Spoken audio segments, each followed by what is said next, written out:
Chapter 1: Psychology and the Teaching Art. In the general activity and uprising of ideal interests which everyone with an eye for fact can discern all about us in American life, there is perhaps no more promising feature than the fermentation, which for a dozen years or more has been going on among the teachers. In whatever sphere of education their functions may lie, there is to be seen among them a really inspiring amount of searching of the heart about the highest concerns of their profession. The renovation of nations begins always at the top, among the reflective members of the state, and spreads slowly outward and downward. The teachers of this country, one may say, have its future in their hands. The earnestness which they at present show in striving to enlighten and strengthen themselves is an index of the nation's probabilities of advance in all ideal directions. The outward organization of education, which we have in our United States, is perhaps on the whole the best organization that exists in any country.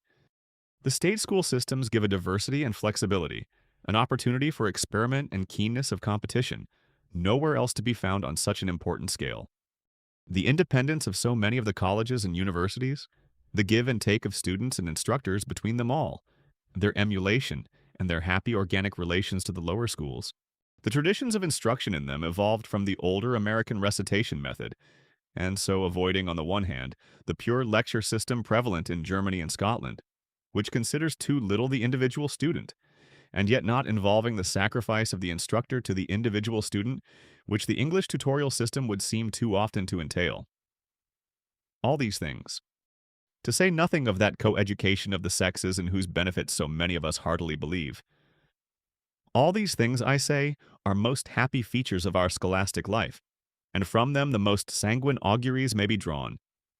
Having so favorable an organization, all we need is to impregnate it with geniuses, to get superior men and women working more and more abundantly in it, and for it, and at it. And in a generation or two, America may well lead the education of the world. I must say that I look forward with no little confidence to the day when that shall be an accomplished fact. No one has profited more by the fermentation of which I speak in pedagogical circles than we psychologists. The desire of the school teachers for a completer professional training and their aspiration toward the professional spirit in their work have led them more and more to turn to us for light on fundamental principles. And in these few hours which we are to spend together, you look to me, I am sure, for information concerning the mind's operations, which may enable you to labor more easily and effectively in the several schoolrooms over which you preside. Far be it from me to disclaim for psychology all title to such hopes. Psychology ought certainly to give the teacher radical help. And yet I confess that, acquainted as I am with the height of some of your expectations, I feel a little anxious lest, at the end of these simple talks of mine, not a few of you may experience some disappointment at the net results. In other words, I am not sure that you may not be indulging fancies that are just a shade exaggerated. That would not be altogether astonishing, for we have been having something like a boom in psychology in this country. Laboratories and professorships have been founded and reviews established. The air has been full of rumors. The editors of educational journals and the arrangers of conventions have had to show themselves enterprising and on a level with the novelties of the day. Some of the professors have not been unwilling to cooperate, and I am not sure even that the publishers have been entirely inert. The new psychology has thus become a term to conjure up portentous ideas withal, and you teachers, docile and receptive and aspiring as many of you are, have been plunged in an atmosphere of vague talk about our science, which to a great extent has been more mystifying than enlightening. Altogether, it does seem as if there were a certain fatality of mystification laid upon the teachers of our day. The matter of their profession, compact enough in itself, has to be frothed up for them in journals and institutes, till its outlines often threaten to be lost in a kind of vast uncertainty, where the disciples are not independent and critical-minded enough. And I think that if you teachers in the earlier grades have any defect, the slightest touch of a defect in the world, it is that you are a mite too docile. We are pretty sure to miss accuracy and balance and measure in those who get a license to lay down the law to them from above. As regards this subject of psychology now, I wish at the very threshold to do what I can to dispel the mystification. So I say at once that, in my humble opinion, there is no new psychology worthy of the name. There is nothing but the old psychology which began in Locke's time, plus a little physiology of the brain and senses and theory of evolution, and a few refinements of introspective detail, for the most part without adaptation to the teacher's use. It is only the fundamental conceptions of psychology which are of real value to the teacher, and they, apart from the aforesaid theory of evolution, are very far from being new. I trust that you will see better what I mean by this at the end of all these talks. I say, moreover, that you make a very great mistake if you think that psychology, being the science of the mind's laws, is something from which you can deduce definite programs and schemes and methods of instruction for immediate schoolroom use. Psychology is a science and teaching is an art, and sciences never generate arts directly out of themselves. An intermediary inventive mind must make the application by using its originality. The science of logic never made a man reason rightly, and the science of ethics, if there be such a thing, never made a man behave rightly. The most such sciences can do is to help us to catch ourselves up and check ourselves if we start to reason or to behave wrongly, and to criticize ourselves more articulately after we have made mistakes. A science only lays down lines within which the rules of the art must fall, laws which the follower of the art must not transgress. But what particular thing he shall positively do within those lines is left exclusively to his own genius. One genius will do his work well and succeed in one way, while another succeeds as well quite differently. Yet neither will transgress the lines. The art of teaching grew up in the schoolroom, out of inventiveness and sympathetic concrete observation. Even where, as in the case of Herbert, the advancer of the art was also a psychologist, the pedagogics and the psychology ran side by side, and the former was not derived in any sense from the latter. The two were congruent, but neither was subordinate. And so everywhere the teaching must agree with the psychology, but need not necessarily be the only kind of teaching that would so agree. For many diverse methods of teaching may equally well agree with psychological laws. To know psychology, therefore, is absolutely no guarantee that we shall be good teachers. To advance to that result, we must have an additional endowment altogether, a happy tact and ingenuity to tell us what definite things to say and do when the pupil is before us. That ingenuity in meeting and pursuing the pupil, that tact for the concrete situation, though they are the alpha and omega of the teacher's art, are things to which psychology cannot help us in the least. The science of psychology, and whatever science of general pedagogics may be based on it, are in fact much like the science of war. Nothing is simpler or more definite than the principles of either. In war, all you have to do is to work your enemy into a position from which the natural obstacles prevent him from escaping if he tries to. Then to fall on him in numbers superior to his own, at a moment when you have led him to think you far away. And so, with a minimum of exposure of your own troops, to hack his force to pieces and take the remainder prisoners. Just so, in teaching, you must simply work your pupil into such a state of interest in what you are going to teach him that every other object of attention is banished from his mind. Then reveal it to him so impressively that he will remember the occasion to his dying day. And finally fill him with devouring curiosity to know what the next steps in connection with the subject are. The principles being so plain, there would be nothing but victories for the masters of the science, either on the battlefield or in the schoolroom, if they did not both have to make their application to an incalculable quantity in the shape of the mind of their opponent.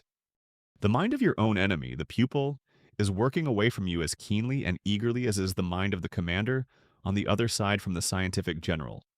Just what the respective enemies want and think, and what they know and do not know, are as hard things for the teacher as for the general to find out. Divination and perception, not psychological pedagogics or theoretic strategy, are the only helpers here. But if the use of psychological principles thus be negative rather than positive, it does not follow that it may not be a great use all the same. It certainly narrows the path for experiments and trials. We know in advance, if we are psychologists, that certain methods will be wrong, so our psychology saves us from mistakes. It makes us, moreover, more clear as to what we are about. We gain confidence in respect to any method which we are using as soon as we believe that it has theory as well as practice at its back. Most of all, it fructifies our independence, and it reanimates our interest to see our subject at two different angles. To get a stereoscopic view, so to speak, of the youthful organism who is our enemy, and, while handling him with all our concrete tact and divination, to be able at the same time to represent to ourselves the curious inner elements of his mental machine.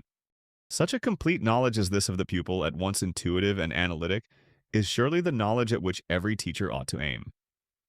Fortunately for you teachers, the elements of the mental machine can be clearly apprehended, and their workings easily grasped. And as the most general elements and workings are just those parts of psychology which the teacher finds most directly useful, it follows that the amount of this science which is necessary to all teachers need not be very great.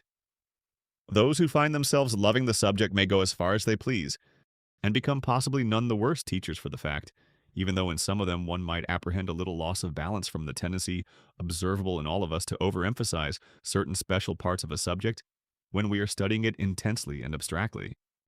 But for the great majority of you, a general view is enough, provided it be a true one. And such a general view, one may say, might almost be written on the palm of one's hand. Least of all need you, merely as teachers, deem it part of your duty to become contributors to psychological science or to make psychological observations in a methodical or responsible manner. I fear that some of the enthusiasts for child study have thrown a certain burden on you in this way. By all means, let child study go on. It is refreshing all our sense of the child's life. There are teachers who take a spontaneous delight in filling syllabuses, inscribing observations, compiling statistics, and computing the percent. Child study will certainly enrich their lives, and if its results, as treated statistically, would seem on the whole to have but trifling value, yet the anecdotes and observations of which it in part consist do certainly acquaint us more intimately with our pupils. Our eyes and ears grow quickened to discern in the child before us processes similar to those we have read of as noted in the children, processes of which we might otherwise have remained inobservant. But for heaven's sake, let the rank and file of teachers be passive readers if they so prefer, and feel free not to contribute to the accumulation.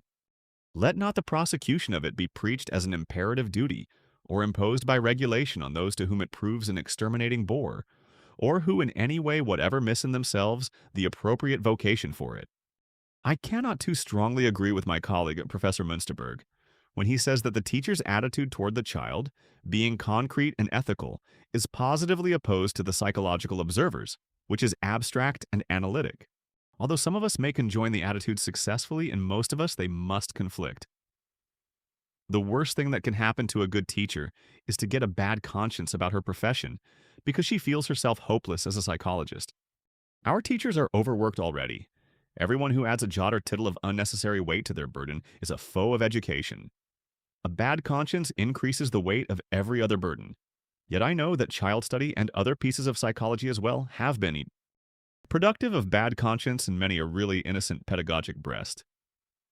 I should indeed be glad if this passing word from me might tend to dispel such a bad conscience, if any of you have it.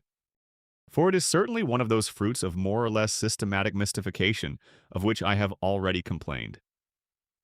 The best teacher may be the poorest contributor of child study material, and the best contributor may be the poorest teacher. No fact is more palpable than this. So much for what seems the most reasonable general attitude of the teacher toward the subject which is to occupy our attention. That's it for today. If you enjoyed this video, I suggest you to subscribe to the channel so that you will be notified when new videos are out. Also, you might want to check our link in the description, where you'll find many other fundamental advertising and psychology books in different languages. Thanks for watching, and I hope to see you again in the next video.